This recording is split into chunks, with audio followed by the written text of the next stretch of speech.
नाही कुणाच्या बापाचं, आरक्षण आमच्या हक्काचं नाही कुणाच्या बापाचं.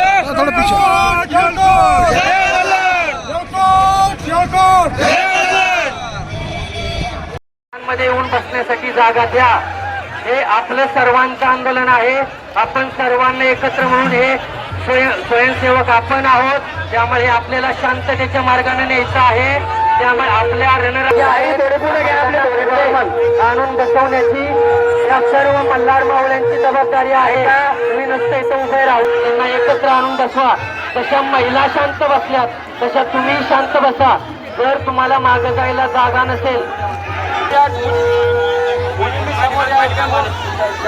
कॉलेजच्या मुली आहेत त्या समोर सर्व कॉलेजच्या मुलींना विनंती आहे, समोर या, समोर गाडी समोर घ्या.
आहात की जालना जिल्हा हा पूर्ण पिवळं वादळ म्हणून आपल्याला दिसत आहे. याचं कारण म्हणजे आमचे समाज बांधव, आमचे बंधू दीपक भाऊ बोराडे हे आमच्या धनगर समाजाच्या एसटी आरक्षणासाठी आज उपोषणास इथे बसलेले आहे आणि तमाम महाराष्ट्रातले धनगर बांधव भगिनी आज दीपक भाऊच्या सपोर्टला हे सगळेजण आज जालना जिल्हा इथे जमलेले आहेत. मला तुमच्या सगळ्या टीव्ही राहील आणि तुमच्या जे काही मीडियाच्या वतीने मला एक सांगावं वाटतंय सरकारला की तुम्हाला ज्यावेळेस इलेक्शन येतं त्यावेळेस तुम्हाला आमचा भंडारा उधळायला चालतो आणि ज्यावेळेस आम्ही आरक्षण मागतो त्यावेळेस तुम्ही आमच्याकडे कानाडोळा करता. जर तुमचं आमच्याकडे लक्ष असेल तर आज येऊन बघा आमच्या दीपक भाऊचे काय हात चाललेत. आज 8वा दिवस आहे. आज 8व्या दिवशी दीपक भाऊच्या पोटात अन्नाचा कण नाहीये पण तुमच्या पोटात जाळ उठत नाहीये. आणि दुसऱ्या दिवशी सुद्धा ज्यावेळेस उपोषणाचा दुसरा दिवस होता दीपक भाऊचा त्या दुसऱ्या दिवशी या निसर्गाचं वादळ आलं होतं पण या पिवळ्या वादळानं ते निसर्गाचं वादळ फेटाळून लावलेलं आहे. त्याच्यामुळे मला एक मुख्यमंत्री साहेबांना, उपमुख्यमंत्री साहेबांना, दुसऱ्या उपमुख्यमंत्री साहेबांना ही कळकळीची विनंती करायची तमाम धनगर बांधव आणि बंधूंच्या वतीने की आपण या आरक्षणाचा मुद्दा लवकरात लवकर कामी लागावा जेणेकरून आमच्या सगळ्या बांधवांचं जे गोरगरीब जनता आहे जे काही एसटी आरक्षण मागतात ते सुद्धा आज गोरगरीब जनता त्यांची मुलं आहेत ते शिक्षण करतात त्यांना सुद्धा कुठेतरी न्याय मिळेल एकच तुमच्या वतीने मागणं करते. धन्यवाद. पल्लवीताई तायडे पाटील, जालना जिल्हा, भारतीय जनता पार्टी. आज जालना इथे चमन गार्डन ते उपोषणाच्या स्थळी आमचे बंधू श्री दीपक बोराडे यांनी 8 दिवस झाले उपोषण केलेलं आहे. त्यांच्या पोटामध्ये अन्नाचा एक कणही नाही आणि त्यांची तब्येत खालावलेली असताना सुद्धा हे सरकारने जाणून बुजून दुर्लक्ष केलेलं आहे. सरकार एकदम धनगरांवर अन्याय करत आहे आणि याच्यासाठी कारण आमचं एकच मागणी आहे की आम्हाला एसटी मध्ये ऑलरेडी आरक्षण आहे फक्त त्याची अंमलबजावणी करायची आहे. बाबासाहेब आंबेडकरांनी ऑलरेडी धनगरांना आरक्षण एसटी मध्ये दिलेलं असताना 2014ला देवेंद्रजी फडणवीस यांनी आश्वासन दिलं की आम्हाला सत्तेत बसवा तुम्हाला पहिल्या कॅबिनेट मध्ये आम्ही आरक्षण देऊ. ती 100 कॅबिनेट झाल्या पण अजूनपर्यंत आम्हाला आरक्षण मिळालेलं नाही. तुम्ही बघताय पूर्ण जालना शहर आज लाखोच्या संख्येने पिवळं वादळ धरलेलं आहे. मागे बंजारा समाज आमचे बांधव त्यांचा मोर्चा झाला त्यांना सुद्धा एसटी मध्ये आमचे सगळे भिक्षुमुक्त बांधव पेटलेले आहेत. एकीकडे तुम्ही मराठा समाजाच्या आरक्षणाच्या वेळी जेव्हा श्री मनोज जरांगे पाटील इथे उपोषणाला बसलेले आहेत त्यावेळी तुम्ही स्वतः मुख्यमंत्री होते का? म्हणजे आम्ही संविधानिक मार्गाने आरक्षण मागतोय तरी पण तुम्हाला हे दिसत नाहीये का? म्हणजे हे दुजाभाव जाणून बुजून हे दोन्ही आधीचे मुख्यमंत्री आणि आताचे मुख्यमंत्री सुद्धा करत आहेत. एका समाजाला एक न्याय दुसऱ्या समाजाला एक न्याय ह्या महाराष्ट्रामध्ये मिळतोय हे आमच्या धनगर समाजाला कळालेलं आहे. आमचं ओबीसीचं आरक्षण गेलेलं आहे आणि असं असताना तर आमचं एसटीचं सुद्धा मिळत नाही. मग आम्ही महाराष्ट्रात राहायचं देशात राहायचं की नाही हे देवेंद्रजी फडणवीस यांनी सांगावं. आता आम्ही हा इशारा देऊ इच्छितो या सरकारला. आज तुम्ही आमचा GR नाही काढला तर येत्या निवडणुकीमध्ये धनगर समाज तुम्हाला उत्तर देणार, तुम्हाला धडा शिकवणार आणि तुमची खुर्ची पलटी केल्याशिवाय धनगर समाज शांत बसणार नाही. हा इशारा एकमेव देवेंद्रजींना नाही तर शरद पवार असतील, सुप्रियाताई असतील, परत जे काही काँग्रेसचे नेते असतील आणि अजितदादा असतील, एकनाथ शिंदे असतील, उद्धव ठाकरे असतील ह्या सर्वांना मला सांगायचं की तुम्ही आलटून पालटून धनगरांवर अन्याय करत आला आणि तुमचा जे काही नीती आहे तुमचा अन्याय करणारी जी नीती आहे धनगरांनी पाहिलेलं आहे. आज 8 दिवस झाले तरी एकही मंत्री इथे उपस्थित नाही. त्याच्यामुळे सरकारचा आम्ही सर्व धनगर समाज महाराष्ट्रातील तमाम धनगर समाज जाहीर निषेध करतो. डॉक्टर स्नेहाताई सोनकाटे, धनगर समाज नेते, धाराशिव. आम्ही इथं म्हणजे टाइमपास म्हणून नाही आलेलो, आम्हाला आरक्षण पाहिजे, आमच्या हक्काचंच आहे. आणि पंकजाताई, धनभाऊ मुंडे, देवेंद्र फडणवीस साहेब, एकनाथ शिंदे साहेब हे नुसती गोंगडीच घेऊ नका, देखावा धंदा करू नका. तुम्ही नुसतं देखावा करता आमची गोंगडी आणि आमची काठी लाज वाटतं ना, आमची काठी नाही घेतात आणि आता इथं का नाही येणार नाही. आम्ही इतके लोक आले नाही इथं उपस्थित आहात. आमच्या मेंढ्या, शेळ्या, बकऱ्या, लेकरा, बाळा सगळ्या उपस्थित घरी पाण्या पावसात आम्ही इथं आलो, इथं लढा लढतो. आम्हाला आरक्षण पाहिजे, आमच्या बापाचं आमच्या हक्काचं आहे, आम्ही काही कोणाचं घेत नाहीये. आमचं एवढंच म्हणणं आहे आम्हाला एवढं आरक्षण द्या नाहीतर आम्ही तुम्हाला याच्या निवडणुकीमध्ये तुम्हाला आम्ही काय धनगर आहे आम्ही दाखवून देऊ. आम्ही एक लाखाचे आणि धनगराचं एक बस आम्हाला काही घेणं नाही.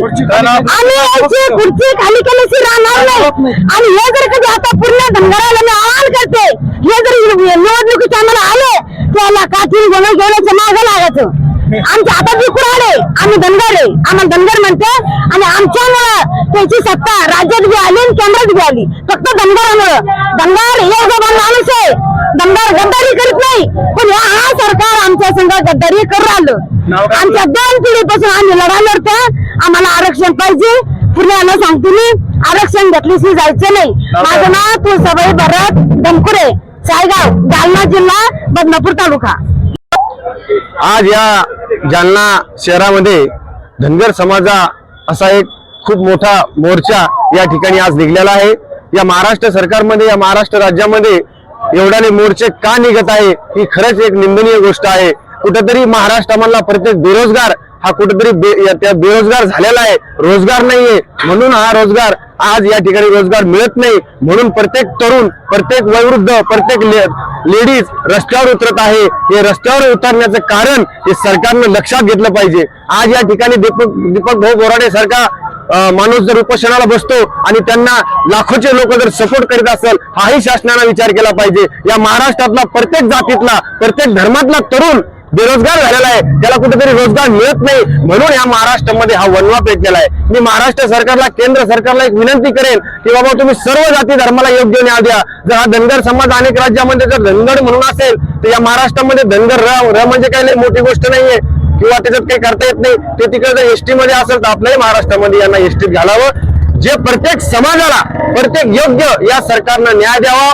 कुठल्याही या महाराष्ट्रामध्ये हात जोडून कळकळीची विनंती आहे की गाव गाड्यामध्ये माणूस माणसाला रामराम सुद्धा घालून नाही राहिला.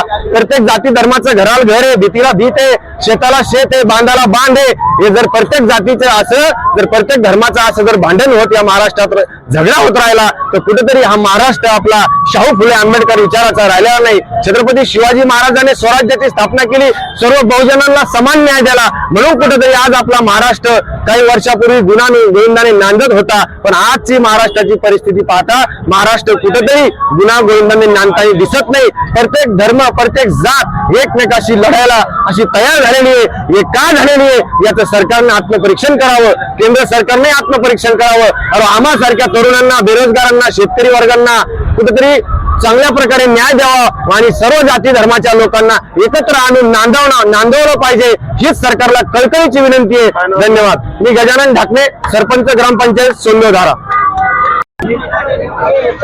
मोठ्या प्रमाणामध्ये मोर्चामध्ये नागरिक सहभागी झालेले आहेत, कसा प्रतिसाद आहे आणि काय?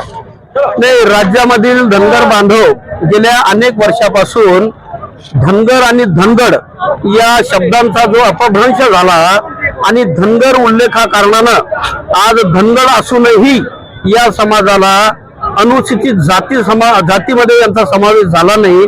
पण गेल्या अनेक वर्षापासून हे बांधव आंदोलन करतायत. आज गेल्या 8 दिवसापासून आमचे सहकारी आणि नेते दीपकराव हे उपोषणाला बसलेले आहेत आणि आज समाजाच्या भावना एवढ्या तीव्र झालेल्या आहेत की जर समाजाचा समावेश एसटी मध्ये जर करण्यात आला नाही तर याचा रूपांतर वन्यामध्ये होईल आणि या वन्यामध्ये कोण कोण जळल हे मग सांगता येणार नाही. आणि म्हणून शासनाने आज दीपक भाऊ जे उपोषण करतायत यांच्या उपोषणाची तात्काळ दखल घ्यावी आणि या समाज बांधवांच्या ज्या मागण्या आहेत की त्यांना अनुसूचित जमातीमध्ये त्यांचा समावेश करावा. जो रीतसर आहे, बाजूच्या मध्य प्रदेश आणि छत्तीसगडमध्ये सुद्धा आमचा धनगर बांधव धनगर या अर्थाने तिथं अनुसूचित जमातीमध्ये आहे. मग महाराष्ट्रामध्ये काय नाही, ही न्यायसंगतची मागणी आमच्या बांधवांची, याची दखल सत्ताधाऱ्यांनी ताबडतोब घेतली पाहिजे. आणि जर घेतली नाही तर महाराष्ट्र पेटल्याशिवाय राहणार नाही. आज अशी परिस्थिती या ठिकाणी आपल्याला पाहण्यास मिळते. काय मोर्चा आहे, कुठून निघाला? हा मोर्चा गांधी चमून निघाला. त्याच्यामध्ये धनगर समाज बांधव लाखोच्या संख्येनं भरपूर आला. त्याच्यामुळे या मोर्चाची रास्त मागणी आहे, दीपक बोराडेची योग्यच मागणी आहे. राज्य घटनेमध्ये धनगरचं धनगर झालेलं आहे. त्याच्यासाठी विधानसभा, विधान परिषद, राज्यसभा, लोकसभा, सर्वोच्च न्यायालय यांनी त्वरित कायदा बदलून एसटी आरक्षण लागू केलं पाहिजे. ज्याला जिल्हा परंपरा वाटली पाहिजे. धनगर समाज आक्रमक झाला तर सरकार करू शकतं. त्याच्यामुळे त्वरित त्याची दखल घ्यायला लाखोच्या संख्येने जालना जिल्ह्यामध्ये आज भरपूर धनगर बांधव समाज आलेला आहे. या मोर्चामध्ये महिला पण भरपूर आहेत, तरुण मंडळी, पुरुष मंडळी, म्हातारे माणसं भरपूर आलेले आहेत. याच्यामध्ये दखल घ्यावी, सरकारनं त्वरित आरक्षण निश्चित परंपरा वाटप चालू करावी अशी माझ्याकडून मागणी आहे.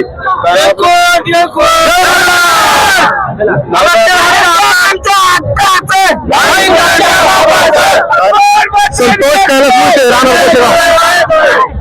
नाव काय आपलं? संतोष कैलास मोहिते.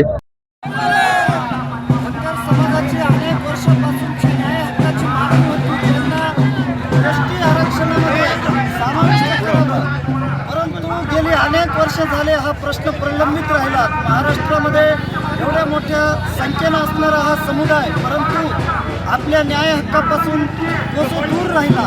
तरी सरकारने या इशारा मोर्चाच्या माध्यमातून या समाजाची दखल घेतली पाहिजे आणि या समाजातल्या एसटी आरक्षणाची अंमलबजावणी केली पाहिजे.